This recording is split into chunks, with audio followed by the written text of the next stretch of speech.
And with that spirit in our hearts, it is now my privilege to invite our respected guest of honor, who once stood at the helm of the Indian Air Force, to address us on this Independence Day. Sir, please.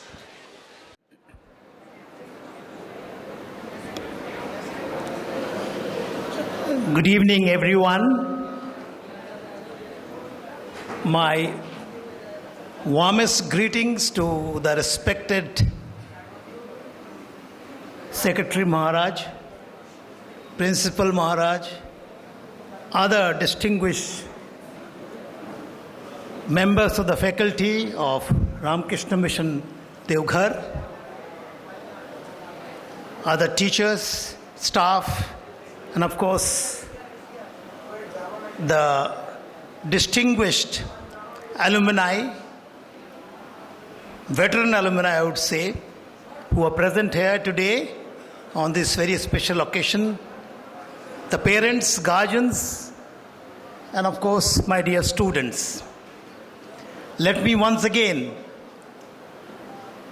congratulate you on the occasion of the Independence Day. This morning's performance by the students and this evening's cultural program has been outstanding, something to be proud of. I found almost each and every item that you performed so far, and you're going to perform few more, it's been very beautifully organized, choreographed, and you put your heart and soul into it. And each and every performance were impressive and worthy for the occasion. So let me congratulate all the students. I believe class 10 students have performed today. You have done it on your own like professionals. I didn't find any difference between your performance and that of professionals in this matter.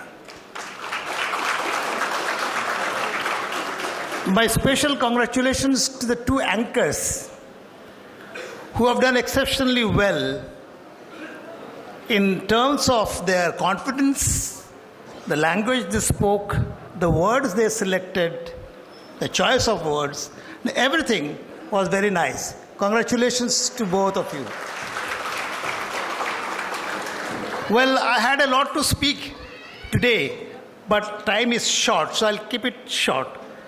But I would like to tell you something about the bonding, life, traditions, ethics, ethos, integrity, discipline in the armed forces.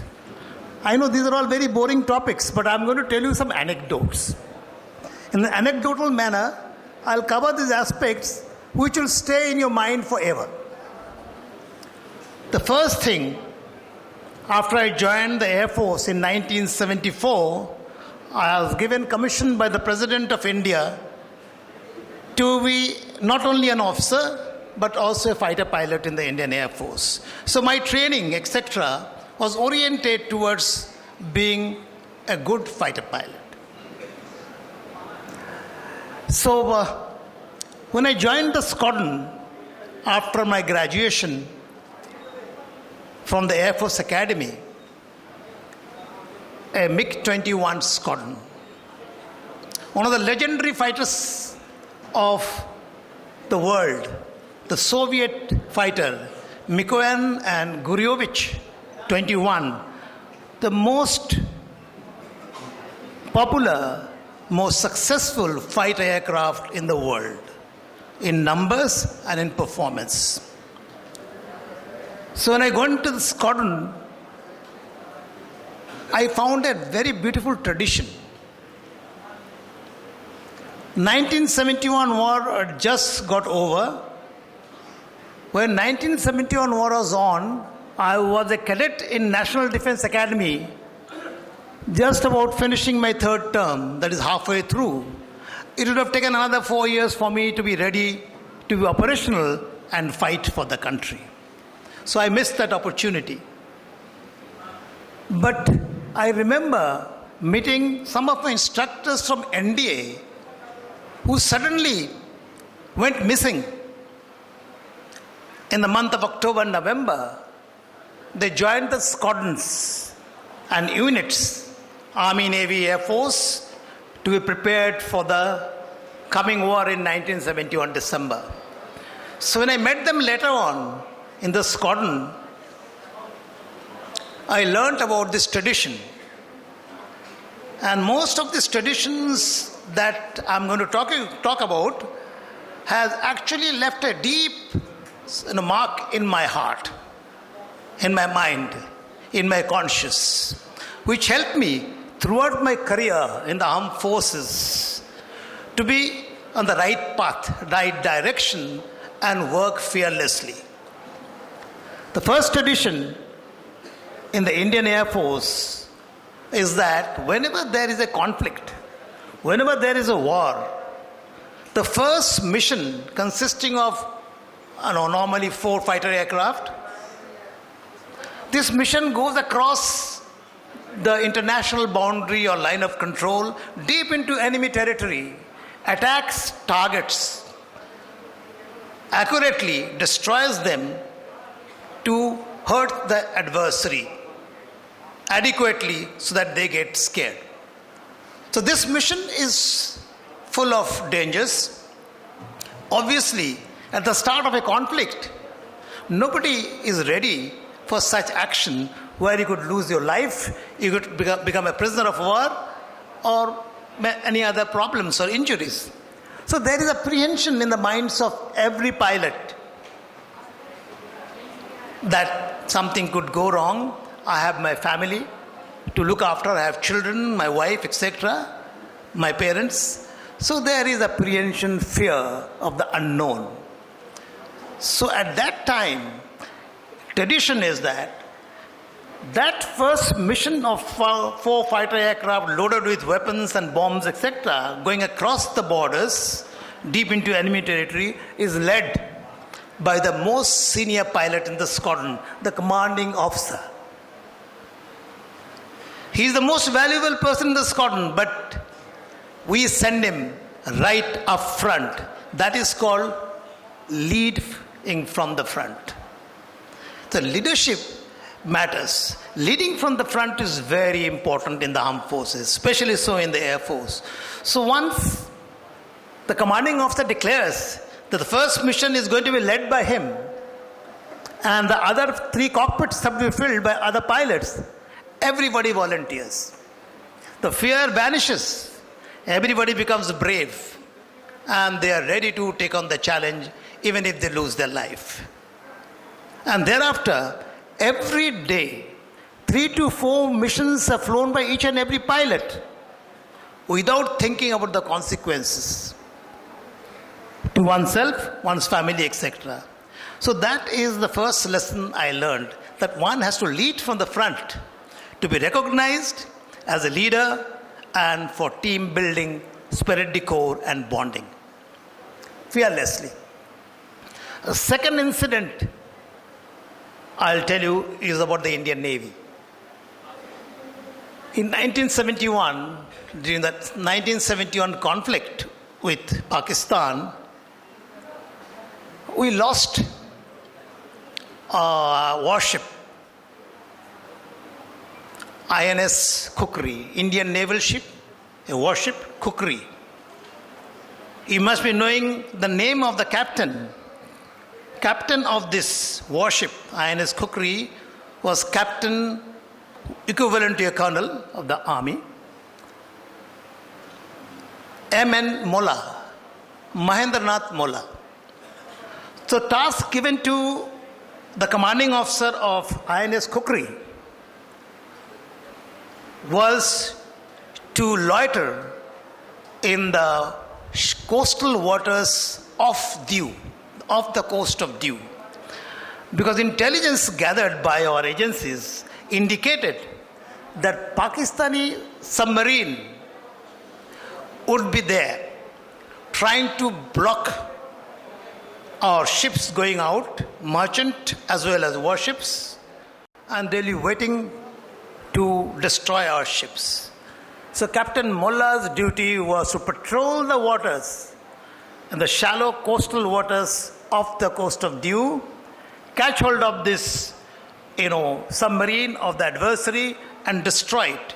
Destroy it with depth charges. I don't know if you've heard about it. It's a weapon carried by ships, warships. A lot of explosives in it, and there is a mechanism in it which works on pressure.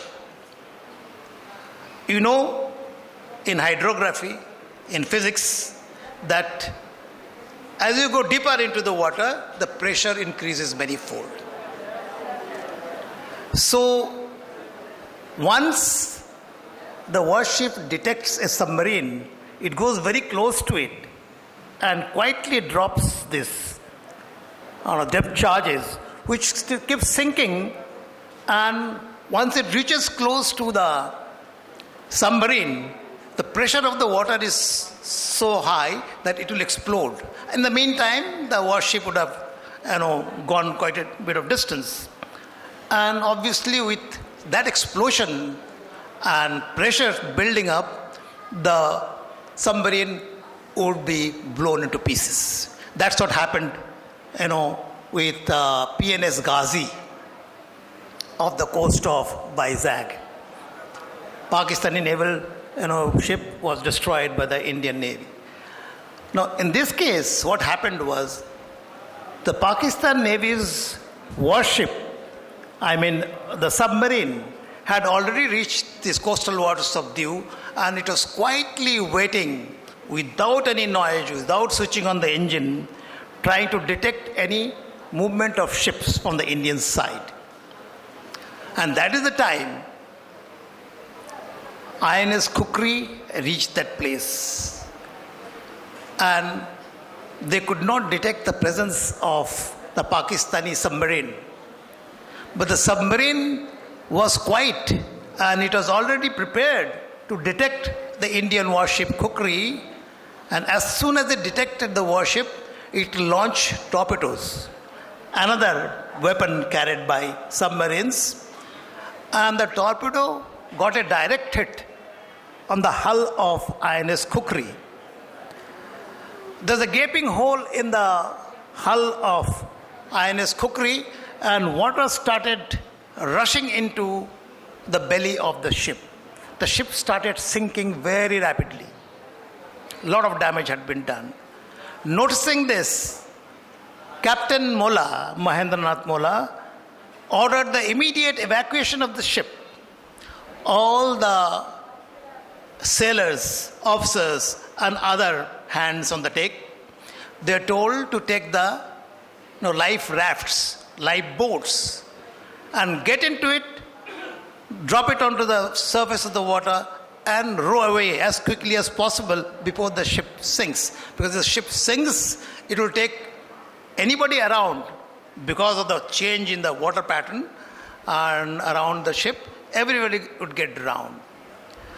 So out of 180, about 100 people could manage in those few minutes in the hand to get into these lifeboats and with the oars go away from the ship.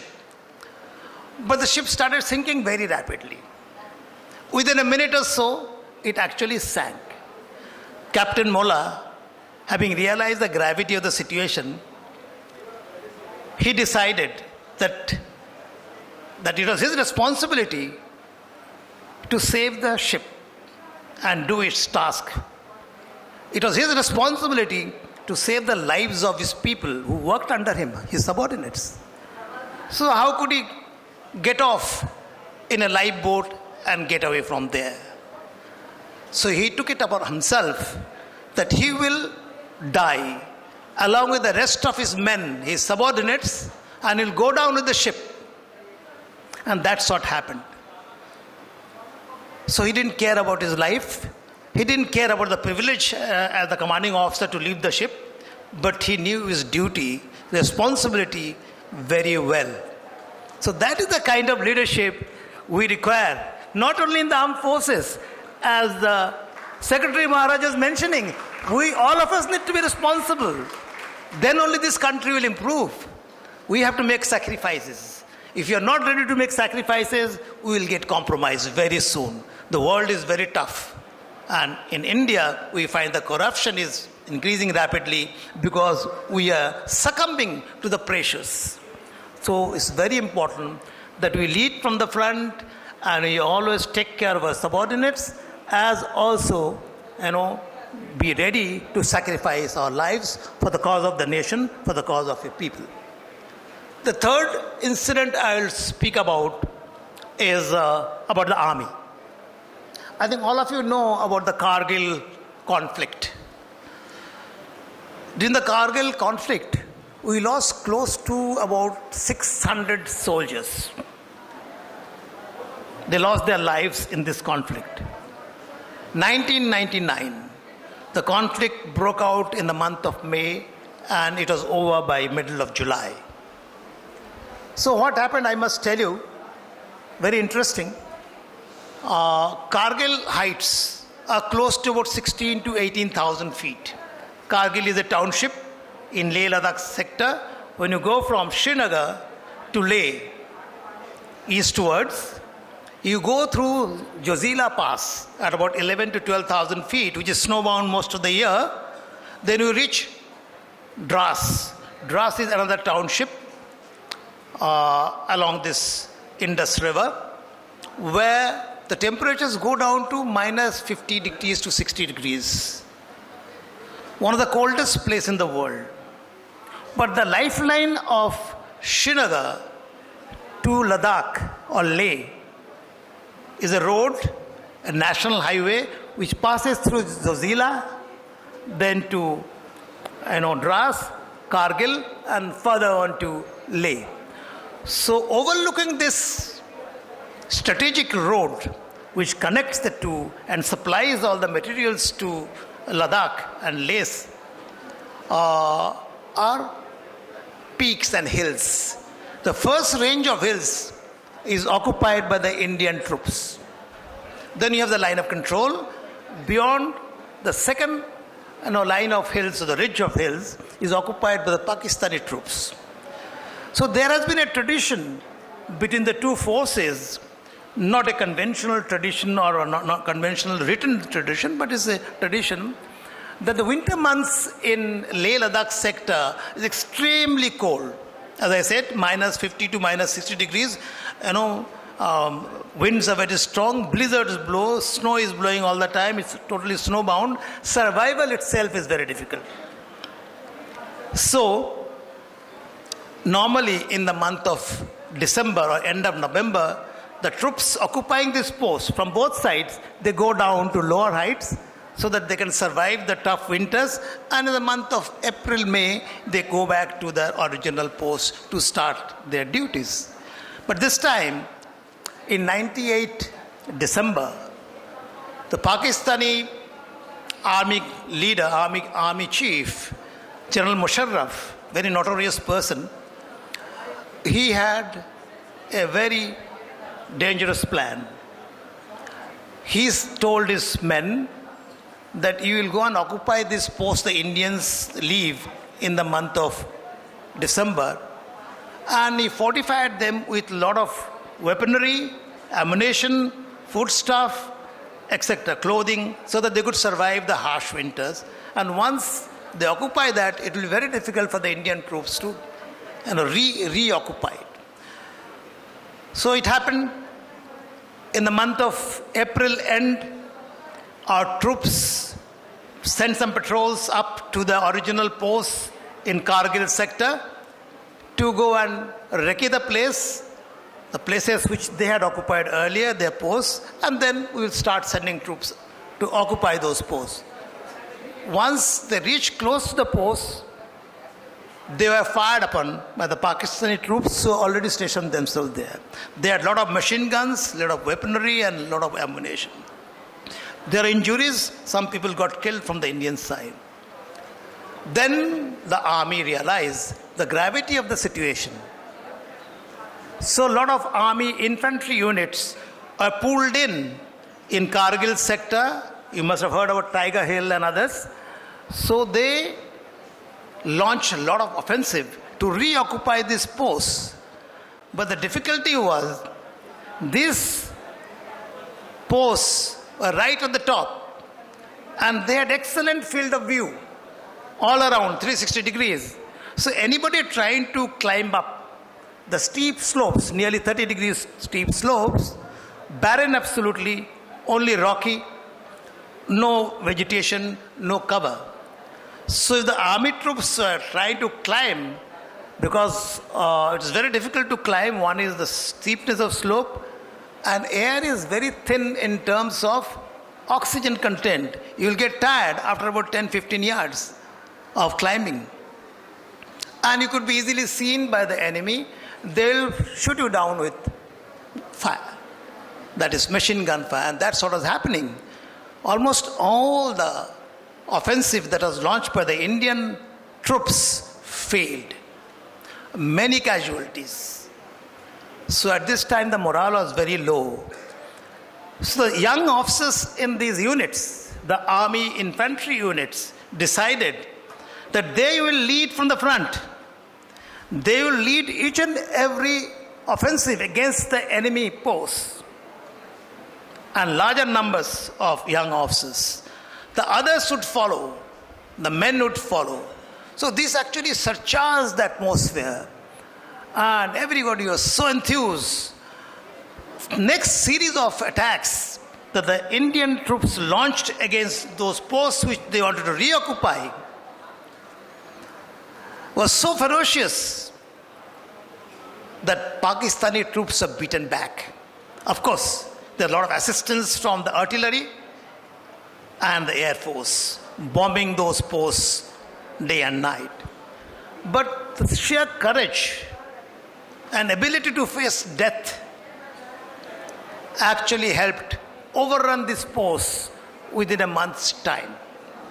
But in the bargain, the Indian army lost a lot of soldiers and disproportionate number of young officers.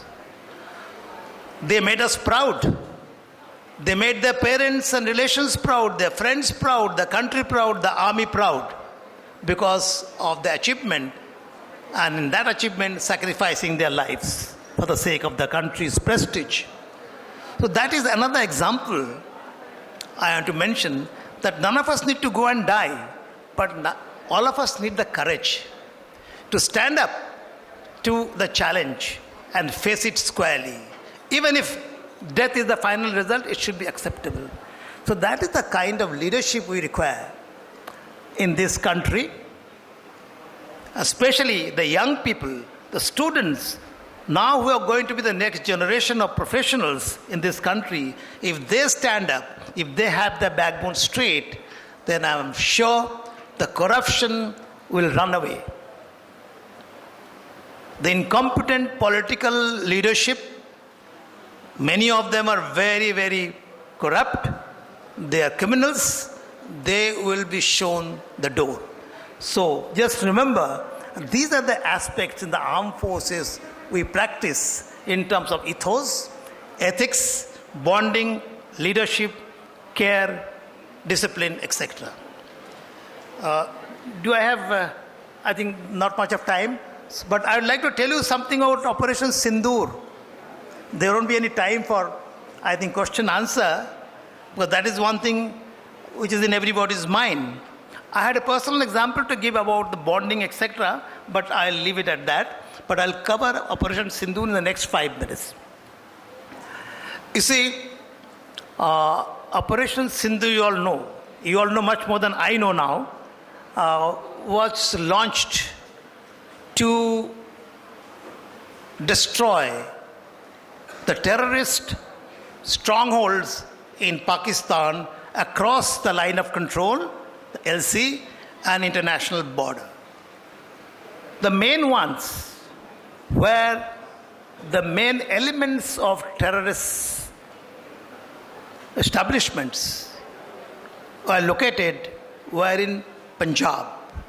That means Western Punjab, Pakistani portion of the Punjab, Bhavalpur town and Muridke township. Very populated area, and they are so smart everything was being built by the state, the army and the ISI, Inter-Services Intelligence Agency of the Pakistanis, army. They gave them money, they gave them assets, they gave them weapons, they gave them training, everything. And they gave them infrastructure to stay.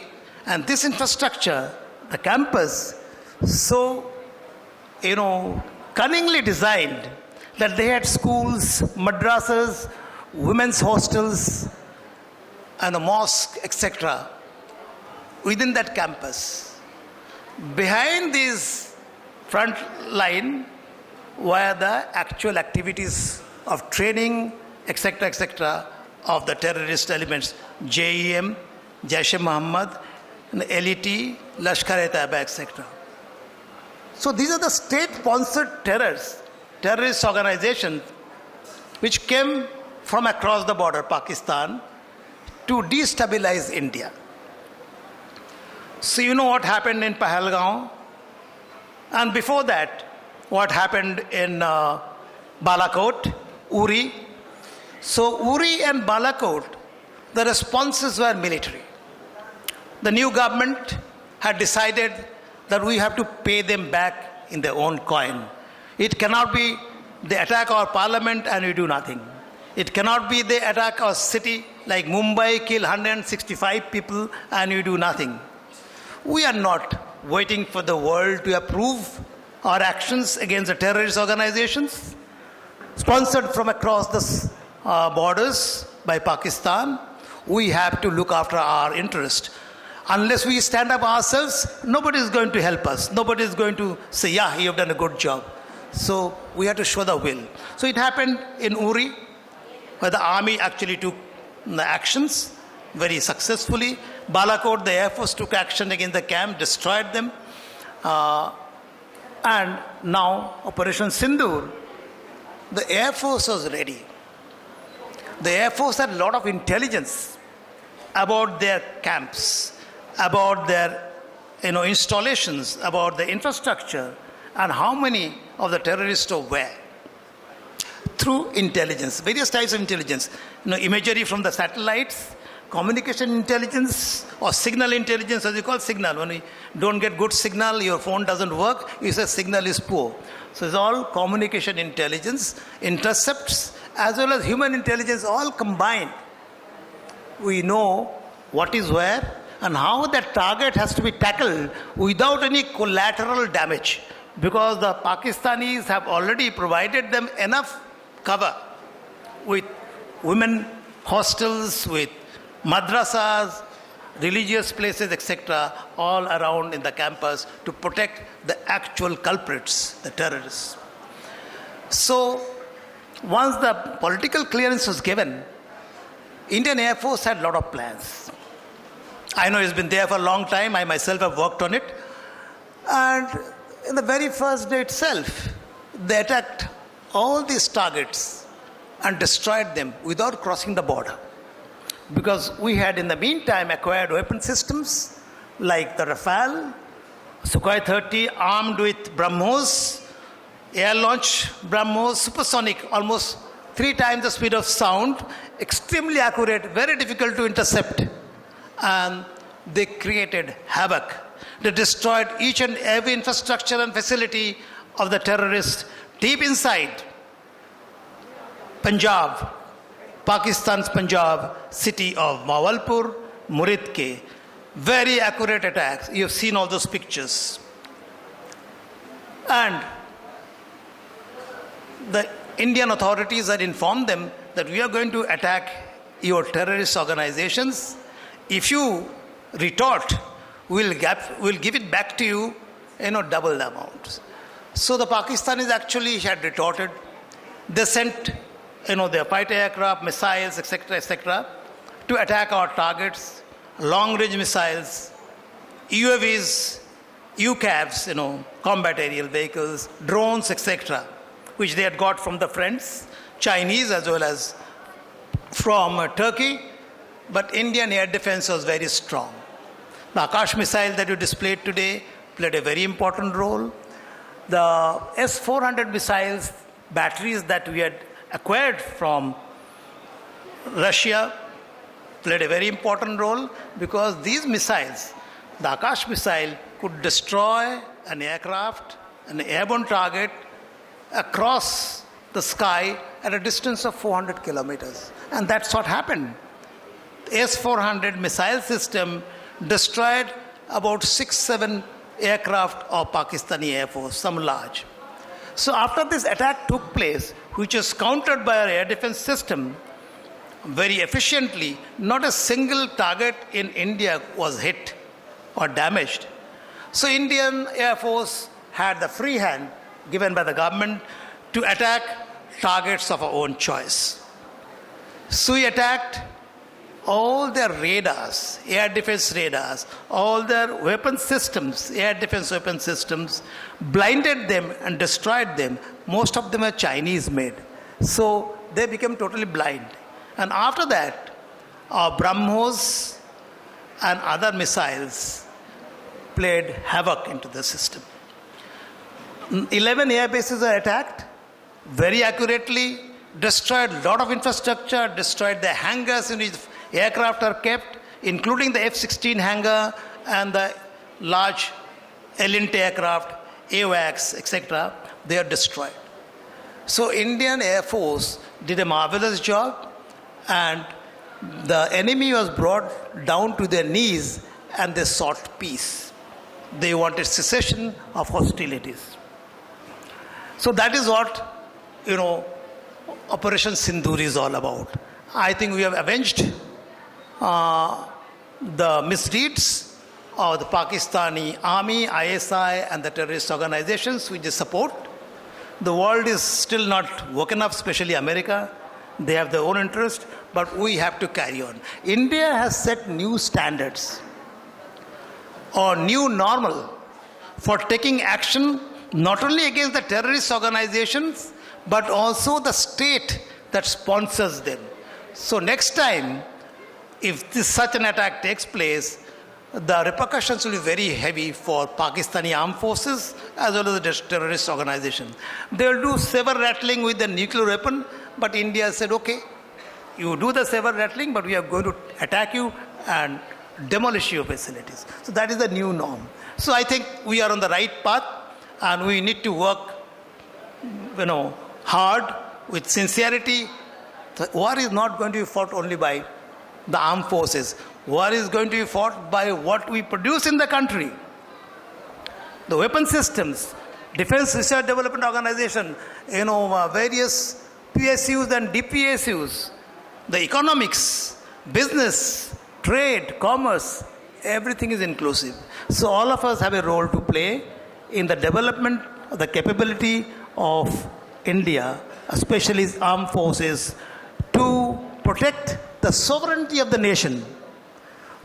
Our land borders, our boundaries in the maritime domain. We have 7,500 kilometers of long coastline and millions of square kilometers of exclusive economic zone in the ocean. We have island territories. So our assets in the ocean, Indian Ocean, is very large. Remember, Indian Ocean is the only ocean out of the 5 which is named after a nation, the Indian Ocean.